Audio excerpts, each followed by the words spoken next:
Hi friends, welcome back to my channel. Mysore బోండాను ఎలా చేసుకోవాలో చూపిస్తున్నానండి. కొంచెం కర్డ్లో చిటికెడంత వంట సోడాని వేసుకొని బబుల్స్ వచ్చేంత వరకు కలిపి కొంచెం మైదా పిండిని వేసుకొని కొంచెం వాటర్ యాడ్ చేసుకుంటూ పిండిని కన్సిస్టెన్సీలో కలుపుకోవాలండి. దానిలోనే కొంచెం సాల్ట్ని వేసుకుంటూ పిండిని 1 అవర్ పాటు నానబెట్టాలి. నానబెట్టుకోవడం వల్ల మనకి మైసూర్ బోండా అనేది చాలా సాఫ్ట్గా వస్తుందండి. నెక్స్ట్ చట్నీ తాలింపు కోసం చిన్న ఫ్రైయింగ్ ప్యాన్లోకి కొంచెం ఆయిల్ తీసుకొని కొంచెం శనగపప్పు, 2 ఎండుమిర్చి, ఆవాలు, జీలకర్ర, కొంచెం కరివేపాకును తీసుకొని తాలింపు అనేది బాగా ఫ్రై అవ్వనివ్వాలి.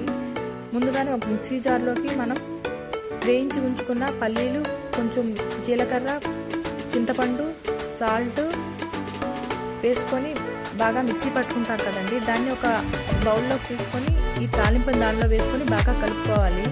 నెక్స్ట్ ఒక కడాయిలోకి డీప్ సరిపడా ఆయిల్ తీసుకొని ఆయిల్ హీట్ అయినాక చిన్న బోండాలుగా వేసుకొని ఈ బోండాలు అనేది గోల్డెన్ కలర్ వచ్చేంత వరకు ఫ్రై చేసుకోవాలి. అంతేనండి, ఎంతో టేస్ట్గా ఉండే మైసూర్ బోండా రెడీ.